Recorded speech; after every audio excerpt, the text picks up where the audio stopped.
بسم الله الرحمن الرحيم إن الحمد لله نحمده ونستعينه ونستغفره من يهده الله فلا مضل له ومن يضلل فلا هادي له وأشهد أن لا إله إلا الله وحده لا شريك له وأشهد أن سيدنا ونبينا وحبيبنا وشفيعنا وقرة أعيننا محمدا عبده ورسوله صلی اللہ تبارک و تعالی علیہ وعلی آلہ واصحابہ وازواجہ وذریتہ وبارک وسلم تسلیما کثیرا اما بعد فاعوذ باللہ من الشیطان الرجیم بسم اللہ الرحمن الرحیم بل تؤثرون الحیاة الدنیا والآخرة خیر وابقى وقال تعالی کلا بل تحبون العاجلہ وتذرون الآخرة وقال النبي صلى الله عليه وسلم فآثروا ما يبقى على ما يفنى سبحان ربك رب العزة عما يصفون وسلام على المرسلين والحمد لله رب العالمين اللهم صل على سيدنا محمد وعلى آل سيدنا محمد وبارك وسلم۔ میرے محترم بھائی اور دوستو، ہم دیکھتے ہیں کہ کچھ لوگ بہت جلد اللہ کے قریب ہو جاتے ہیں، کچھ لوگوں کو سالہ سال گزر جاتے ہیں اور وہ وہیں کے وہیں رہتے ہیں۔ اس کی کیا وجہ ہے؟ حالانکہ بظاہر ان میں کوئی برائی بھی نظر نہیں آتی، نہ وہ موبائل کی برائی میں مبتلا ہیں اور نہ وہ کسی اور منکر میں مبتلا ہیں، لیکن پیچھے رہتے ہیں، برس سا برس گزر جاتے ہیں، ایک ہی سیڑھی پہ کھڑے رہتے ہیں۔ اور کچھ لوگ ایسے ہوتے ہیں کہ جو بعد میں آتے ہیں اور بہت آگے نکل جاتے ہیں۔ تو اس میں جو مین وجہ بنتی ہے عام طور سے وہ یہ بنتی ہے کہ ان کی ترجیحات صحیح نہیں ہوتی، اور اللہ تعالیٰ کے ہاں ترجیحات کو بہت دیکھا جاتا ہے۔ اللہ تعالیٰ یہ نہیں صرف دیکھتا کہ کون نماز پڑھ رہا ہے، کون چھوڑ رہا ہے، اللہ صرف یہ نہیں دیکھتے، اللہ تعالیٰ یہ دیکھتے ہیں کہ کون نماز کے لیے کیا کچھ چھوڑ رہا ہے، یہ دیکھتے ہیں اللہ۔ نماز کے لیے کس نے کیا کچھ چھوڑا یہ بھی اللہ دیکھتے ہیں۔ یہ جو 1 نمبر اور 2 نمبر کا چکر ہے یہ دنیا میں بھی ہے اور یہ نظام اللہ کے ہاں بھی ہے۔ دنیا میں بھی 1 نمبر 2 نمبر کا نظام ہے۔ ایک باپ کے کئی بیٹے ہیں، ایک کو 1 نمبر پہ رکھتا ہے، دوسرے کو 2 نمبر پہ رکھتا ہے، تو یقیناً 2 نمبر والا اندر ہی اندر میں کڑتا ہے، چاہے وہ باپ نبی ہی کیوں نہ ہو۔ یعقوب علیہ السلام نبی ہیں اور ان کے 12 بیٹے ہیں، 12 بیٹوں میں سے سب سے زیادہ پیار وہ حضرت یوسف سے کرتے ہیں، تو ان 12 میں سے 10 جلنا شروع ہو گئے، حسد میں مبتلا ہو گئے۔ تو دنیا میں انسان دیکھتا ہے کہ مجھے کس نمبر پہ رکھا ہوا ہے، ہر آدمی دیکھتا ہے، چھوٹے بھی دیکھتے ہیں، بڑے بھی دیکھتے ہیں، ساتھ والے بھی دیکھتے ہیں، مجھے کس نمبر پہ رکھا ہوا ہے۔ اور پھر اس پر انسان کو غیرت آتی ہے۔ ایک مثال عام طور سے میں عرض کرتا ہوں کہ ایک بیٹا ہے جو ماں باپ کا بڑا فرما بردار ہے اور بڑا ان کا خدمت گزار ہے۔ جب اس کی شادی ہو جاتی ہے تو شادی کے بعد بھی وہ اتنی ہی خدمت کرتا ہے، لیکن بس جب شادی کے بعد وہ آتا ہے تو پہلے کمرے میں جاتا ہے، پھر وہ ماں باپ کے پاس آتا ہے۔ جب باہر سے وہ 2 مٹھائی کے ڈبے لاتا ہے یا 2 کھانے کی چیزوں کے شاپر لاتا ہے تو پہلے سیدھا کمرے میں شاپر لے جاتا ہے اور پھر ماں باپ کے پاس بھی لاتا ہے، دونوں میں ایک ہی جتنا مال ہے، ایک ہی جتنی خوراک ہے، ایک ہی جتنی چیزیں ہیں، لیکن یہ بات کہ پہلے کمرے میں جانا اور پھر ماں باپ کے پاس آنا، یہ ماں کو جلا کے رکھ دیتی ہے۔ اور پھر ایسی مائیں، ایسے باپ اپنے ہی ہاتھوں سے اپنے بچے کے گھر اجاڑنے کے در پہ ہو جاتے ہیں۔ حالانکہ کیا قصور کیا اس نے؟ کوئی حرام نہیں کیا، کوئی ناجائز نہیں کیا، کوئی غلط نہیں کیا، صرف اتنا کیا کہ شاپر اندر پہلے گیا، ان کے پاس بعد میں آیا۔ محبت میں کمی نہیں آئی، ہفتے میں 1000 روپے کا اکرام پہلے بھی کرتا تھا، اب بھی کر رہا ہے، لیکن چونکہ 2 نمبر پہ لے آیا تو یہ چیز ان کو پریشان کرتی ہے۔ اس سے پھر وہ اپنی بہو سے حسد کرنے لگ جاتے ہیں اور غلط قسم کے الزام اس پہ لگا کے اپنے بیٹے کو اس کی بیوی سے متنفر کر کے اس کو کورٹ تک لے جاتے ہیں، عدالت تک لے جاتے ہیں، اور طلاق تک نوبت آ جاتی ہے۔ اور اتنا بڑا نقصان صرف اس لیے ہوتا ہے کہ بات 1 نمبر پر تھی، اب 2 نمبر پہ آ گئی۔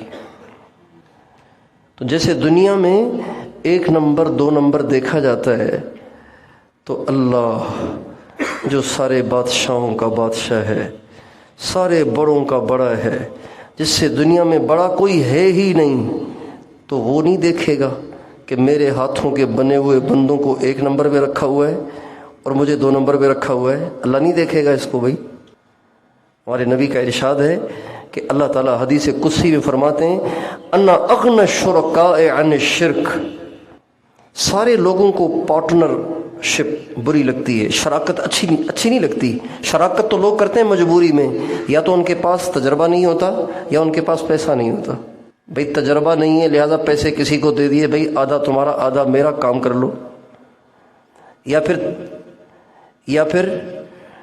پھر تجربہ نہیں ہے کہ بھئی مجھے تو کچھ آتا جاتا نہیں، پیسے میرے لے لو، کام کر لو، آدھا آدھا کر لیں گے۔ شراکت تو انسان مجبوری میں کرتا ہے۔ شراکت کسی کو پسند نہیں ہے، کسی کو بھی شراکت پسند نہیں ہے۔ کسی کی بیوی کسی غیر محرم سے فون پہ کہہ رہی ہو آئی لو یو، تو کوئی شریف خاوند اس بات کو برداشت کر لے گا؟ یا یہ ان کی آخری ملاقات ہوگی؟ آخری ملاقات ہوگی، لڑائی ہو جائے گی، جھگڑا ہو جائے گا، پٹائی ہو جائے گی، پتہ نہیں کہاں سے کہاں بات پہنچ جائے گی۔ اس لیے کہ انسان بھی شراکت کو ناپسند کرتا ہے۔ تو ہمارے نبی فرماتے ہیں سب سے زیادہ شراکت کو ناپسند اللہ کرتا ہے۔ سب سے زیادہ شراکت کو کون ناپسند کرتا ہے؟ سب سے زیادہ ناپسند شراکت کو کون کرتا ہے؟ اللہ سب سے زیادہ ناپسند کرتے ہیں۔ لہٰذا اللہ تعالیٰ یہ ضرور دیکھتے ہیں کہ مجھے کیا نمبر دیا ہوا ہے اس نے۔ اللہ ضرور دیکھتے ہیں۔ یہ جو اللہ تعالیٰ فرماتے ہیں نا وَلَنَبْلُوَنَّكُمْ بِشَيْءٍ مِّنَ الْخَوْفِ وَالْجُوعِ وَنَقْصٍ مِّنَ الْأَمْوَالِ وَالْأَنفُسِ وَالثَّمَرَاتِ وَبَشِّرِ الصَّابِرِينَ الَّذِينَ إِذَا أَصَابَتْهُم مُّصِيبَةٌ قَالُوا إِنَّا لِلَّهِ وَإِنَّا إِلَيْهِ رَاجِعُونَ۔ اللہ تعالیٰ فرماتے ہیں ہم تمہیں بضرور آزمائیں گے۔ تو ہم دیکھتے ہیں سب کی تو آزمائش نہیں ہے۔ کون سی آزمائش ہے؟ بیماری میں کوئی مبتلا ہے، مقروض تو کوئی ہے، معذور تو کوئی ہے، مصیبت زدہ تو کوئی ہے۔ سب کی تو آزمائش نہیں ہے۔ جبکہ اللہ تعالیٰ یہاں عام حکم لگا رہے ہیں تم سب کو بضرور آزماتا رہوں گا۔ ایک دفعہ بھی نہیں، یہ سلسلہ چلتا رہے گا۔ تو وہ کون سی آزمائش ہے؟ وہ یہ ہے مجھے کیا نمبر دے رکھا ہے اس نے۔ اللہ تعالیٰ یہ ضرور دیکھتے ہیں۔ جو اللہ کو 2 نمبر پہ رکھتا ہے وہ ہمیشہ پیچھے رہتا ہے، جو اللہ کو 1 نمبر پہ رکھتا ہے وہ آگے نکل جاتا ہے۔ اور 1 نمبر پہ رکھنے کے لیے بیوی کو طلاق، دکان کو تالا، نوکری سے ریزائن کی ضرورت نہیں ہے۔ اللہ کو 1 نمبر پہ لانے کے لیے اس کی ضرورت نہیں ہے، اس کے ساتھ بھی سب کچھ ہو جاتا ہے۔ نہ اپنی گردن پہ چھری پھیرنے کی ضرورت ہے۔ ہمارے حاج صاحب فرمانے لگے کہ مولانا یوسف صاحب رحمۃ اللہ علیہ یہ بات بہت کہتے تھے، اللہ پہ جان دینے کا جذبہ. اللہ پہ کیا، کون سا جذبہ؟ کون سا جذبہ؟ جان دینے کا جذبہ. یہ بار بار مولانا یوسف صاحب فرماتے تھے. کسی بزرگ کا بیان طے ہوا، مولانا یوسف صاحب سے پوچھا کہ حضرت کیا بات کرنی ہے مجمع سے؟ فرمایا مجمع کو اللہ پہ جان دینے کے لیے تیار کرو. تو حاجی صاحب فرمانے لگے، میں نے مولانا یوسف صاحب سے کہا حضرت میں تو بزدل آدمی ہوں، میرے لیے تو جان دینا مشکل ہے، پھر کیا ہوگا میرا؟ تو فرمانے لگے عبدالوہاب میری مراد اللہ پہ جان دینے کا جو مطلب ہے، اس سے جو میری مراد ہے وہ یہ ہے کہ جب بھی دین کا تقاضا آ جائے پھر یہ نہ دیکھو کہ مجھے اور کون سا کام ہے، یہ نہ دیکھو. یہ ہے اللہ پہ جان دینے کا مطلب. دین کا تقاضا آ جائے سب چیزیں پیچھے کر دو، نقصان برداشت کر لو، نقصان اٹھا لو، قربانی کر لو، مجاہدہ کر لو، نفس کو پامال کر دو، لیکن اس کام کو کر گزرو. یہ ہے جان دینے کا مطلب. تو فرمانے لگے کہ جب مولانا یوسف صاحب نے جان دینے کی یہ تشریح فرمائی نا، تو میں نے کہا حضرت بس یہ تو پھر میں ضرور کروں گا. چنانچہ جب انہوں نے ایک بات کا عزم کیا پھر مرتے دم تک نہ کبھی جان، نہ کبھی مال، نہ کبھی صحت، نہ کبھی بیوی، نہ کبھی کسی اور کو راضی کرنے کی پرواہ کی، اور ایسا اپنے آپ کو لگایا اور کھپایا کہ وہ ایک تاریخ بن گئے، ایک تاریخ بن گئے. میں نے خود واقعہ سنا حضرت حاجی مشتاق صاحب نور اللہ مرقدہ سے. مولانا الیاس صاحب رحمۃ اللہ علیہ کے زمانے کے بہت پرانے بزرگ تھے. حاجی مشتاق صاحب رائے کے بنیادی لوگوں میں سے تھے. علماء میں بیان فرما رہے تھے کہ یہ جو عبدالوہاب ہے نا، بھائی عبدالوہاب، ان کا ہو رہا تھا نکاح. کیا ہو رہا تھا؟ کیا ہو رہا تھا؟ جب کسی نوجوان کا نکاح ہوتا ہے تو اس کو کچھ یاد رہتا ہے؟ زندگی کا سب سے زیادہ خوشگوار دن تو وہی ہوتا ہے نوجوان کے لیے. تو حاجی مشتاق صاحب فرمانے لگے بھائی عبدالوہاب کا نکاح ہو رہا تھا، لوگ بیٹھے ہوئے تھے، نکاح خواں بھی بیٹھے ہوئے تھے، اس میں تھوڑی سی تاخیر ہو رہی تھی. تو حاجی صاحب کھڑے ہو گئے اور فرمانے لگے بھائی گشت کا وقت ہو گیا ہے، جو آدمی گشت کرے گا اس کو قدم قدم پہ یہ ملے گا، یہ ملے گا، یہ ملے گا. بتاؤ تم میں سے گشت کے لیے کون تیار ہے؟ تو کون تیار ہوتا بھائی؟ نکاح پہ آئے تھے، کوئی ترغیب گشت سننے تھوڑی آئے تھے، تو کوئی بھی تیار نہیں ہوا. حاجی صاحب خود اٹھ کے گشت پہ چلے گئے. آپ تھوڑا سا اندازہ لگائیں کہ نکاح خواں بیٹھا ہوا ہے اور دولہا گشت پہ گیا ہوا ہے. ایک دفعہ حاضر خدمت تھے تو حاجی صاحب کے پاس خادم آیا کہ جی آپ نے کھانا نہیں کھایا ہوا تو کھانا کھا لیں. تو خادم کی طرف دیکھ کے فرمانے لگے یہ جتنے ہیں نا یہ سارے پیٹو ہیں، ان لوگوں کو کھانے کی فکر لگی رہتی ہے.